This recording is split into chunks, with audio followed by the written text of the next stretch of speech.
Seguimos ahora con Lucía Cuenca, que nos va a deleitar sobre la Segunda Guerra Civil, la memoria histórica de César a Dion Casio. Sí, buenos días.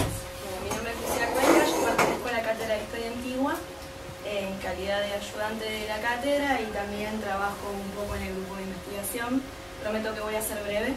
Me pone un poco nerviosa hablar después de Alberto, no les voy a mentir, pero prometo hacerlo lo mejor posible, ¿sí? Mi trabajo sí se titula La Segunda Guerra Civil, abarca desde el año 49 al 45 a.C. y trabajo sobre la memoria histórica. Voy a empezar haciendo un pequeñísimo raconto acerca de la memoria, ¿sí? La memoria tiene su raíz en lo concreto, en el espacio, en el gesto, en la imagen, en la testificación de lo que sucedió, del hecho en sí. En cambio, la historia es una representación del pasado, es una operación intelectual que utiliza análisis y discurso crítico. Yo utilicé acá la caracterización que hace Pierre Nora, de que la memoria siempre está en evolución permanente y siempre está abierta a la dialéctica del recuerdo y lo que él llama la amnesia inconsciente de sus deformaciones sucesivas, ¿sí? Por ello es vulnerable ante manipulaciones y utilizaciones a lo largo de su recreación. Lo complementé un poco con Hallwach, estuve leyendo Hallwach y que dice que la memoria histórica es una expresión que no es muy afortunada, ya que asocia dos términos que se oponen en varios aspectos. Él sostiene que la historia es la recopilación de los hechos que han ocupado la mayor parte de la memoria de los hombres, los acontecimientos basados, leídos en los libros y enseñados, son elegidos, acercados y clasificados según el contexto en el que se han transmitido, ¿sí? Como hemos leído en práctica historia repetidas veces, la historia depende del cristal del tiempo en el que se la narre. Las fuentes y el análisis por parte de las ciencias sociales dan cuenta de que los romanos atribuían una gran importancia a la memoria colectiva. Esto se manifestaba en casi todos los aspectos de su existencia, desde las celebraciones de los muertos, a la oratoria, a la ley, los edificios, ¿sí? Olvidar el pasado para los romanos, ya fuera a nivel del individuo o del Estado, traía aparejada la pérdida de la identidad e incluso la extinción. Por eso es muy importante el concepto de la damnatio memoriae, que era la eliminación deliberada de una persona en la historia, según cuestiones políticas. Era como muy importante el hecho de la memoria histórica. Conocemos mejor la memoria de Roma, la historia de Roma, desde el año 65 al 40 aproximadamente, antes de Cristo, dada la diversidad de fuentes con las que contamos, ¿sí? Desde las cartas, los poemas, los tratados de Cicerón, hasta las crónicas posteriores de Plutarco, de Suetonio. Según Brunt, que es uno de los autores que estuve usando, fue Dion Casio, el Bitinio Dion Casio, que ahora voy a profundizar un poquitito sobre él, el que dio un mejor marco de referencia a partir de las crónicas que hace a partir del año 67 a.C., aunque Dion Casio vive mucho después, e intentó ir un poco más allá de la superficie de los acontecimientos, pero Brunt nos dice que en realidad Dion Casio no siempre comprendió bien la escena de la República porque él la veía desde el cristal del imperio. La perspectiva de los hechos del pasado se fue modificando a lo largo de la historia romana en función del contexto social y político en el que fueron recopilados y plasmados estos hechos en las fuentes. El tema central en el que yo me basé para hacer este trabajo, voy a hablar un poquito de Julio César, pero voy a hablar rápido, no voy a darles toda la biografía de este muchacho que hizo muchas cosas. Nació en el año 100 a.C. en una familia patricia, pero de escasa fortuna. Comenzó su carrera política muy joven, a los 16 años. Pero a los 16 años, cuando se lo nombra en su primer cargo político, el dictador Sila lo expulsa de Roma, así que hace unos años combatiendo en Asia y vuelve a Roma recién a la muerte de Sila en el año 78 a.C. En el año 59, habiendo continuado prolíficamente su carrera política, es elegido cónsul, nombrado cónsul, con un amplio triunfo en las elecciones consulares. Sin embargo, la facción senatorial, entre los que se encontraba, por ejemplo, Catón el Joven, estaban decididos a imposibilitarle la acción política. Incluso el otro cónsul, su colega en el consulado, estaba aliado con la facción senatorial. En esta situación, César lo que tuvo que hacer fue establecer una alianza con los dos grandes líderes políticos del momento, Neo Pompeyo y Marco Licinio Craso, formando una banda de tres que puso por primera vez y eficazmente las decisiones públicas en manos privadas. Así que a través de una serie de acuerdos, sobornos y amenazas, consiguieron que los consulados y los mandos militares recayeran en las personas de su elección y que las decisiones fundamentales les fueran favorables.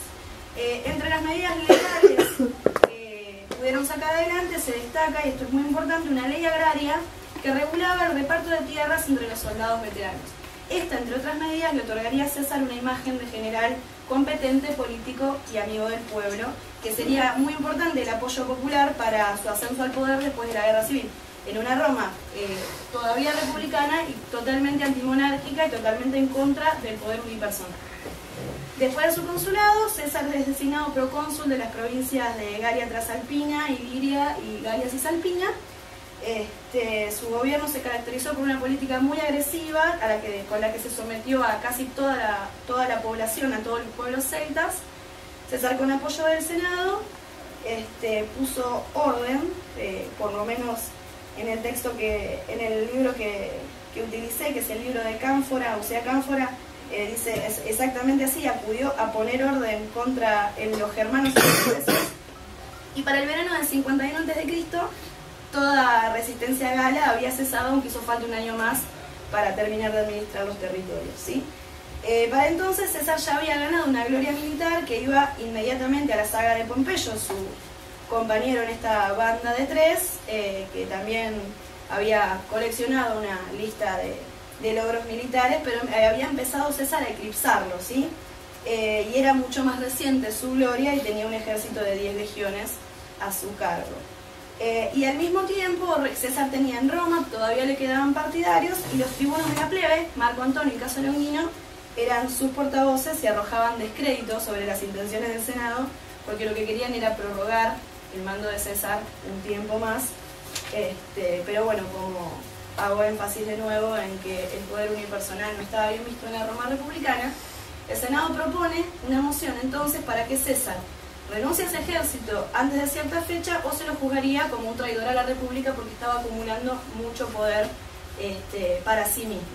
El 7 de enero del año 49 a.C. se aprueba el Senatus Consultum Ultimum para deponerlo, después de lo cual se advierte a los tribunos que no interfieran y los tribunos tienen que huir y posicionarse junto a César. El 11 de enero, la vanguardia del ejército de César cruza el río Rubicón, que es la frontera natural entre la Galia y Roma, ¿sí? Y estalla la guerra civil. La guerra civil que estalló a continuación, en la que César y Pompeyo pasarían a ser ahora comandantes rivales, se extendió por todo el mundo mediterráneo. Estos sucesos, en los últimos días de su vida, César los narra en una crónica que escribe en tercera persona, como había hecho con la guerra de las Galias. Escribe una crónica que ha llegado a nosotros con el título de Comentarios sobre la guerra civil. La obra tenía que comprender también los relatos de la guerra de Egipto, de Asia, de África y de España, pero su muerte prematura y un poco violenta también en el 44 a.C. dejó la obra interrumpida, y si bien en las ediciones que tenemos de los comentarios sobre la guerra civil aparecen esos textos, todavía no está segura la autoría porque César no llegó a escribirlos. César empieza los comentarios sobre la guerra civil relatando esta reunión que cité del 7 de enero del Senado, en el cual se decide este Senatus Consultum Ultimum para deponerlo, ¿sí? Y él empieza su crónica contando el momento en el que le llega la noticia de que el Senado está haciéndole esta petición. En su texto se ve perfecto una visión autorreferencial, ¿sí? Lo caracteriza una visión autorreferencial.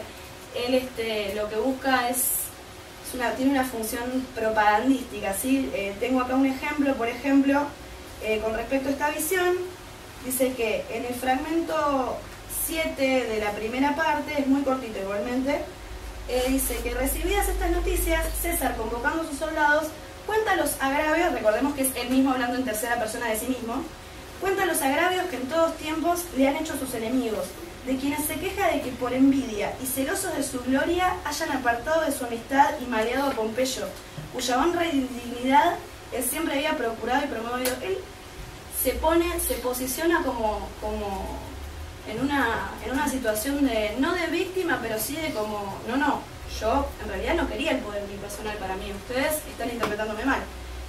También se ve evidenciado un recurso que utiliza César para mantener su imagen alejada de la idea romana negativa del poder unipersonal, invocando a la institución de la República. En el mismo fragmento dice acá que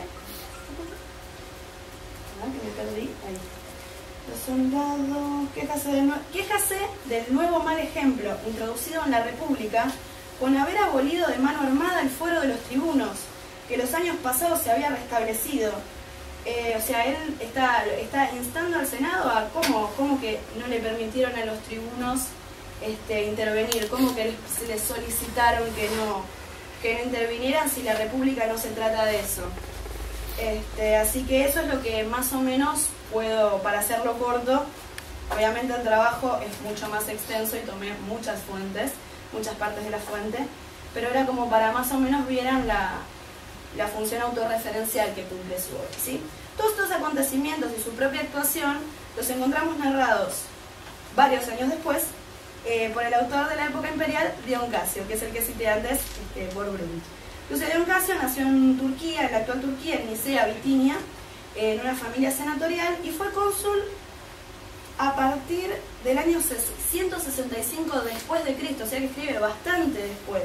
¿Sí? Él escribió su obra, que es la Historia Romana, está compuesta por 83 libros, que abarca desde la fundación de Roma hasta aproximadamente el año 229 después de Cristo. ¿Sí? Yo tomé un pequeño fragmento del libro 41 de la Historia Romana, en el cual narra exactamente lo mismo que narra César del momento en el que le llega la citación del Senado, ¿sí?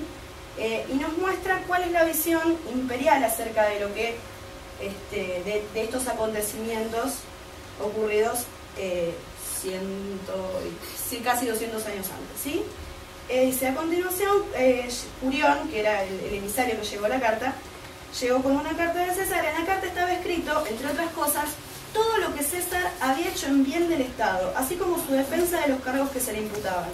Prometía licenciar a su ejército y dejar el mando siempre que Pompeyo hiciera lo mismo, pues decía que si éste mantenía las armas, no era justo que a él se le obligara a entregarlas para que no quedase a merced de sus enemigos. A continuación, marchó abiertamente contra la propia Roma, atrayéndose sin combate todas las ciudades que encontraba, porque las guarniciones las abandonaban, unas por inferioridad numérica y otras porque preferían su causa. Bien, entonces del texto de Dion Casio lo que se desprende es una visión heroica de César. Podemos observar, por ejemplo, la admiración que deja traslucir Dion Casio cuando menciona que César marchó abiertamente, atrayéndose todas las legiones sin combate porque preferían su causa. Más adelante en el mismo fragmento dice que Pompeyo tenía miedo porque lo presenta como un rival inferior a César, que por temor envía a 2 tribunos a negociar. En el César de Dion Casio hay rasgos que corresponden a la idea imperial de un buen gobernante único. ¿Por qué? ¿Cuál es la diferencia? Porque Dion Casio escribe en el Imperio, y en el Imperio sí hay una visión positiva del poder unipersonal, ¿sí? Voy a ir a la conclusión directamente para hacerlo breve. Bien.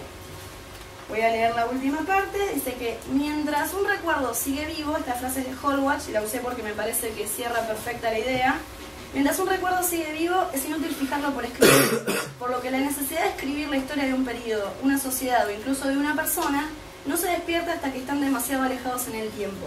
De esta manera, los grupos de hombres que se constituyen en un mismo grupo en 2 periodos sucesivos son como 2 troncos que están en contacto por sus extremidades opuestas, pero que no se unen de otro modo ni forman realmente un mismo cuerpo. ¿Sí? Mientras que puede ser históricamente práctico marcar el final de la República con el asesinato de César, tomó más de un siglo que la idea de la República fuera purgada de la imaginación y de la memoria romana. Sin embargo, a diferencia de los romanos de la República, Dion Casio expresa su simpatía por el poder unipersonal. Esto se puede observar en su obra.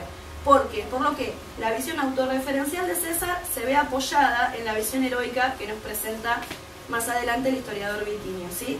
La imagen que nos presenta se ve libre de los defectos que caracterizaron a gobernantes posteriores. Así como consecuencia, es posible encontrar en Dion Casio conceptos propios de la realidad del imperio aplicados a épocas anteriores.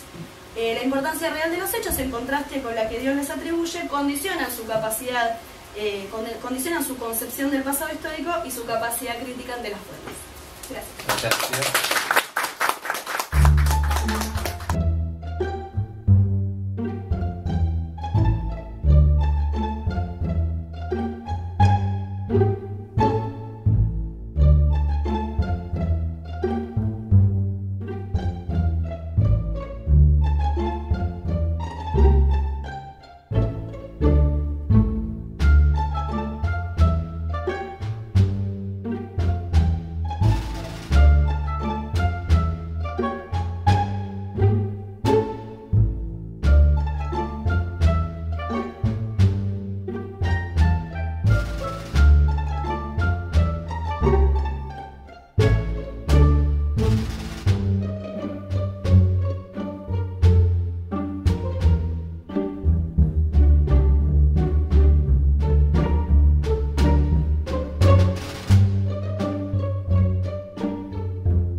buscamos.